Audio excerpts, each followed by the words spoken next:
to perform this slicing, we need to specify the index of that thing. So before that thing, I will create the two series data, and I want to store those data in the form of this series functions. So here I'm saying series 1 equals to, so here I'm saying pd dot series. So here I want to create the data in the form of series manner. After this saying in this series data, here I want to specify the data. Here I want to specify the data in the form of list. So here I'm saying 1, 2, 3, 4. After this, I want to specify the indexes. So here in place of indexes, I want to specify the different country names. So here I want to specify the different country names in the form of list. So here in this one more list, here I'm specifying the different countries name. Here I'm specifying India. Second, I want to specify Pakistan. So after this, I want to specify one country name, that is China. So after this thing, I want to specify the one more country name, that is USA. Let assume, so here it is the simple example. So here I created a one series data. In this series data, I specified this thing. So here it is the first series data which is created by me. So after this thing, I want to create a one more series data, that is series 2. In this series 2, here I want to define same thing, pd dot series equals to, sorry, pd dot series of, in this function we need to specify the data. So here also I am specifying some data. So in the data, in place of data, here I'm specifying 1 comma 2 comma 5 comma 4. So here it is the some data. After this thing, I want to specify the indexes. In place of indexes, so here we need to specify the one more list. In place of first place, so here I want to specify the same name, that is India only. After this, say the second place also, I want to specify the same name, that is Pakistan only. So here I'm saying Pak. After this thing, so here spelling is different. Yeah, good. After this thing, I want to take one more attribute. So in place of this thing, I want to take new country name, that is, yeah, I want to take England. So here I'm taking England at the next place. So after taking this England, I want to take one more country name. So again, I want to take the same name for the next country, that is, I want to take USA only. So here I took few data and I stored that thing in series 1 as well as series 2. Now I want to observe the data which is present in series 1. So here I'm observing the data which is present in series 1. If you observe the data, it is the data which is present in series 1. For the index 1, we have one. Sorry, these are the indexes, country names as in indexes, and these are the magnitude values corresponding to those countries. That is about series 1 data. After that, it is the data which is present in series 2. After this, I want to access the specific attributes one data. So here from the series 1, I want to access the value which is present at the location India. So for that purpose, here we need to specify the IND. So we need to specify the index. So here we have index as India. Whenever you want to access this magnitude value, we need to specify this name. Here I specified the India. Whenever I specify India, I will get output as 1. Why? Because here we have value as 1 only. So after that, if you want to access any other country magnitude value, you need to specify that thing. So if I perform this thing on the series data which is present in series 1. Whereas if you want to do same thing on series 2, here you need to say series 2 of India. That is accessing something by using indexes. We can perform concatenation or appending operations on this data also. So here I'm saying series 1 plus series 2. Whenever you perform this action, the addition between two series data will be takes place. So here if you observe these two data, so here in the first thing, yeah, good. So here, if you observe this series attached data here, in place of China and England, we got NAN. In case of India and Pakistan as well as USA, addition takes place. That means if we want to add two series data, so if both the attributes present in both the series data, then only adding operation takes place. If it is not present in any series data, it will return NAN. NAN stands for not available number. So if you observe this thing in the series 2, we don't have, in the series 2 we don't have China. That's why it is giving NAN in place of China. Whereas coming to England, it is not present in series 1. In the series 1 we don't have England. That's why it is giving NAN. So if it is there in both the things, it will, their addition takes place. If it is not there in any one of these two series data, it will return NAN. NAN stands for not available number. NAN stands for not available number. It is about series data. So please be silent. So please don't discuss anything while class is going on. So because of some of you guys, everyone got disturbing. Yeah, good. So here I'm taking NumPy module. So I want to create the data frame. Next topic is data frame. Till here, we visualized the data in the form of one dimensional only. So here, by using series data, we can keep only one index as well as only one values. Whereas by using this data frame function, we can visualize the data in two dimension as well as more number of rows. So by using this data frame function, we can visualize the data in more stylish manner, or yeah, we can observe the data in the form of either CSV file as well as Excel sheet also. So for that purpose, I want to take help of random module to create the one data frame with the random values. So here from this NumPy library, I want to take the random function. From this random function, I want to consider random attribute. So here I'm taking random function from this library. So here I'm saying randn. So here after taking this one, here I'm taking the help of seed function. That means every time I want to generate a random number. So for that purpose here, I'm saying np dot random of, random dot seed of.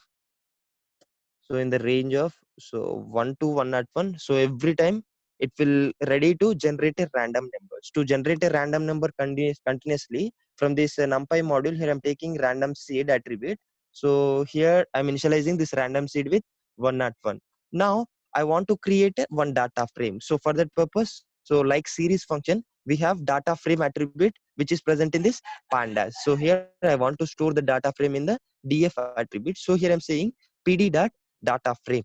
So here data frame is the function which is used to create any data frame. So here in this place, here I'm specifying I want to create a data frame with a specific dimension. That is, so here I'm saying, so from the, yeah, here we are importing random, right? Random stands for, you already aware of this thing. So here we are following the normal distribution. That means we are generating random number in the range of -1 to 1 every time. So here by taking this random function, so in this random function here I'm specifying 5 comma 4. So with the 5 comma 4 dimension, that means 5 cross 4 array size. In this size I want to specify, or I want to take random numbers, and I want to specify the indexes also. So for that purpose here also we have index attribute. In the index attribute here I am specifying the parameters. So here I want to specify the parameters as capital A, capital B, capital C, capital D, sorry, D, right? Yeah, capital D. After this capital D, I want to specify the capital E. I specified this parameter and I specified all these parameters in the string initially, and finally I want to split this string. Why? Because I want to get the output in the form of list. I need to specify these every characters in the form of list. For that purpose here I'm using split function. After this thing, we need to specify the column name. So in this data frame function, we have one more attribute called as columns. So here we need to specify the columns also. In place of columns also, I want to do same thing. I want to define capital W, X, Y, Z. So with these four names, I am specifying the columns. Again, I want to split this column data also. So here I'm saying split up. In this thing here, yeah, sorry, here we need to specify with the small letters, right? So here I'm splitting this thing and I'm running this portion. So here it is giving error like positional argument follows keyword arguments. Where we did mistake. So here pd data frame. Okay. Here in this pd data frame. Yeah, random 5 comma 4. Okay. So here in place of index, we specify. Yeah, done. Here we need to specify dot split. So here we specified comma initially. That's why it returned error. So after this thing, I am observing the data which is present in this data frame. So here it is a created data frame. So if you observe this data frame here, whatever the values you are specifying for the indexes, those will be considered as indexes for each and every row. So please, again, disturbance coming from some of you guys. So here I am specifying the indexes. So those indexes as considered as row numbers. So here A comma B comma C comma D are the indexes for each and every row. After that, for the columns, we kept the different names. Those are I specified in the WXYZ. So here, to make you clear this example here, I will explain you this thing, how list will be created with this thing. So in the list concept, we have this split attribute to split the string.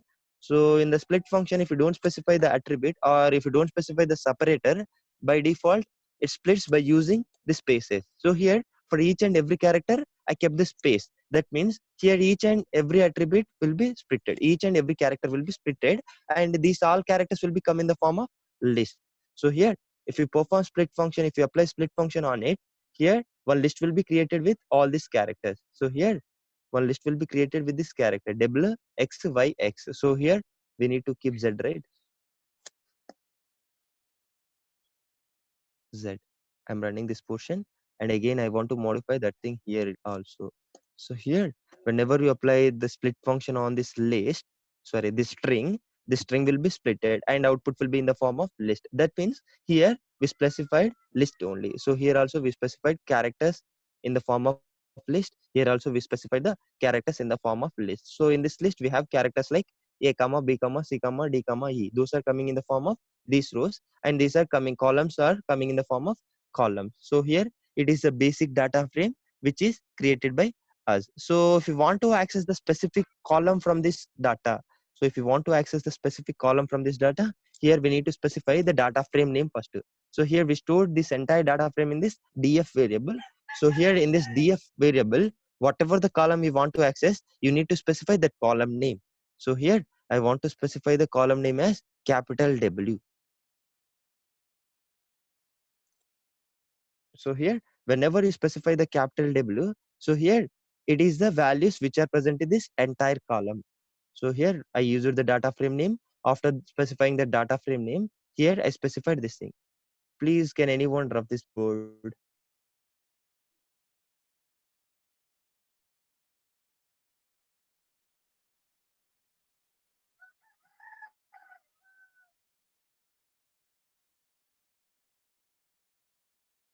Okay, done. So here, if you want to access any column, you need to specify that column name in this slicing bracket. Whereas if you want to access two columns at a time, if you want to access two columns at a time, you need to specify two column names at a time in this function. So for suppose I want to access W as well as X at a time, or W as well as Y at a time. So here I'm specifying the Y here. And whenever, yeah, after specifying these two things, yeah, it is giving error, right? We need to, so if you want to access two attributes, we need to specify this thing in the form of nested list.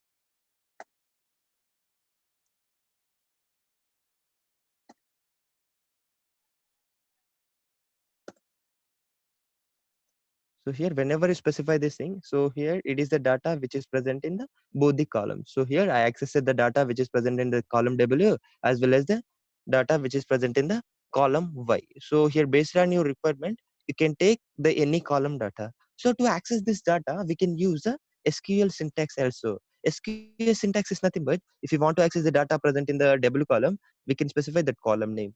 So here, whenever you want to access the data which is present in byte column, you can specify the y column name directly, but it is not suggestible one. So if you want to work on SQL, so here it is a way to access the data which is present in the specific column, whereas it is not a suggestible way.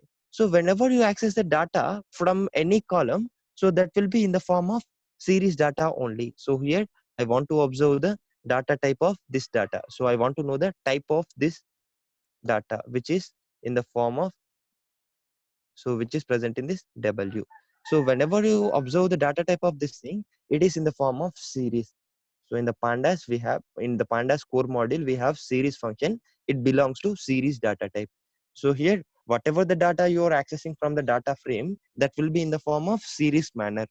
So here, if you want to add new column in this data frame, so for this entire course, you need to aware of this data frame. So here in this course, in the machine learning, we won't create this data frame. Whereas we can import the data which is present in the CSV file as well as Excel file in the form of the data frame only. After converting the data in the form of data frame, we will apply different analytics on the data. So for that purpose, so here initially we will discuss how to add a new column in the data frame. Here I want to add new column in the data frame. So with the name new, and I want to perform Yeah, from the data frame itself, I want to add the attribute which is present in X, as well as I want to add the attributes which are present in Y. So here, by adding these attributes, I want to create the data frame. So here I want to specify the Y. So here I don't want to specify X. Here I want to specify W. So you can specify anything. So after this thing, yeah, if you observe the data frame, new column will be added in this data frame.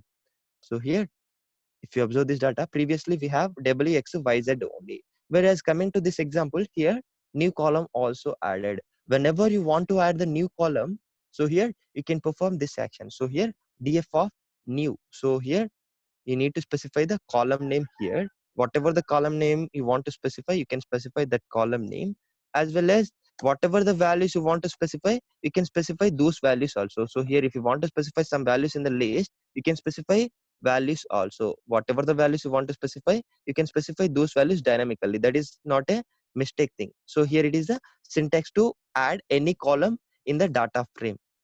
So here it is the basic way to add any column in the data frame.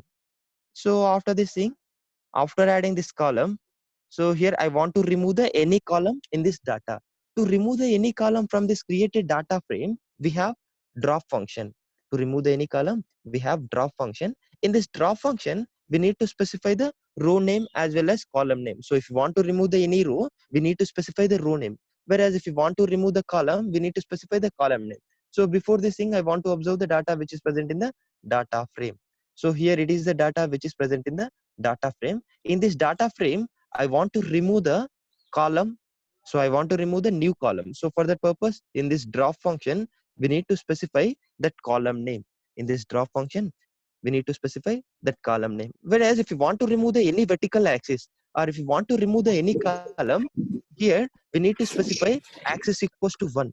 Whenever you want to remove the any column, we need to specify axis equals to 1. So after specifying axis equals to 1, so here if you observe this data frame, here this column will be removed permanently. Sorry, this column will be removed temporarily. So after this thing, I am observing the output which is present in the data frame. So if you observe this data frame, again this new column will be replicated here.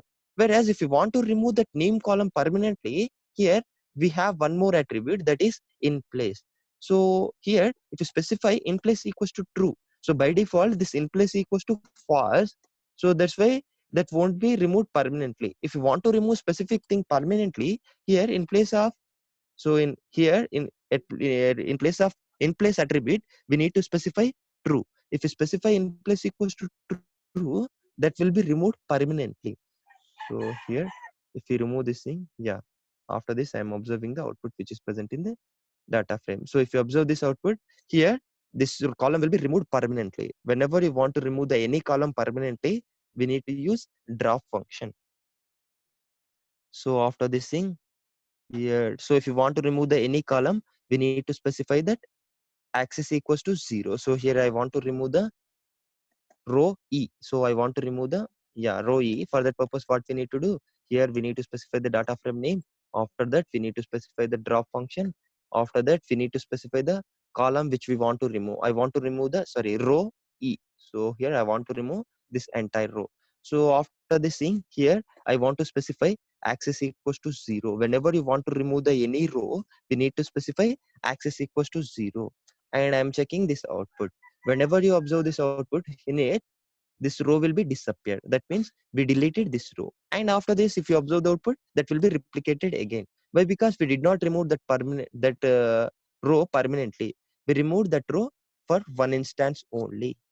So after that, if you want to perform slicing, if you want to access the data which is present in the any specific row or any specific column, for that purpose we have two different functions. First function is location function, and second function is the iLocation function. If you want to access the data by using location function, here you need to specify the row name. So whatever the data you want to access, you need to specify that row name. So here I want to access the data which is present in the row B.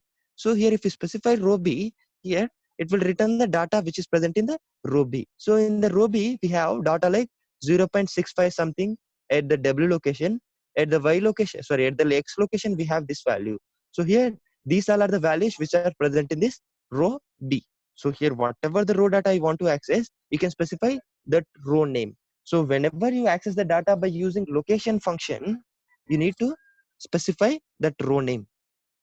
So after this thing, we have index location function. So here, if you want to access the any data by using index location, we need to specify the index location. So here I'm specifying df.iloc. So here in this iloc function, here I am specifying the index 2. So here index 2 is nothing but it will return the data which is present in this C. So here, so in the C, if you observe, here we have minus 2 point something, here we have 0.74, that is, it is returning. That means, so here if you want to access the any row data, here we need to specify the index of that row. By default, index of this A will be 0, and index of this B will be 1, and index of this thing will be 2, like that. Here you can access the any row data. So whereas if you want to access all the locations, so here from the B to D you want to access each and every column. For that, here you need to specify df dot location of here till whatever the thing you want to access, you need to specify that thing. So whenever we specify this thing, so here we can access the data which is present from B to D. So here B colon D means from the B we are accessing the data till D. So like that, you can access the data which is present in the different rows also by using this basic slicing. Here also I am specifying 2 colon 5. Whenever you specify 2 colon 5, it will return the data which is present from second to fifth row. So that is about index location as well as location functions. So here by using this location function, you can access the specific attribute also. So before that thing, I will show you the output which is present in the data frame.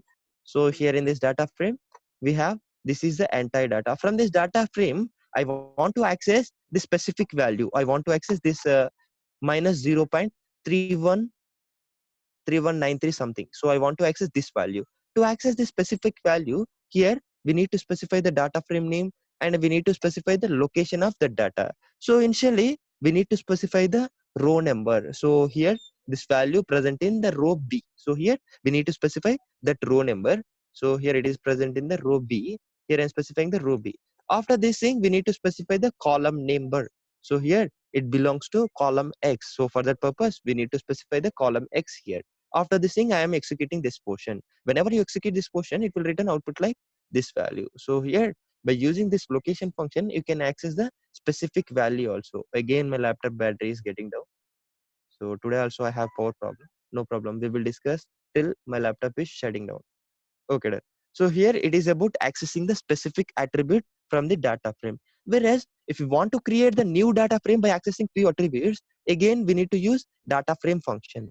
So here by accessing few attributes, again I want to create the new data frame. In this data frame function, I want to create new data frame also by using this location function only. Sorry, yeah. So here I want to create the new data frame df dot by using location function. I want to create the new data frame. So in it, so sorry guys, my laptop is shutting down. So tomorrow we will discuss remaining. Yeah, tomorrow holiday, right? So tomorrow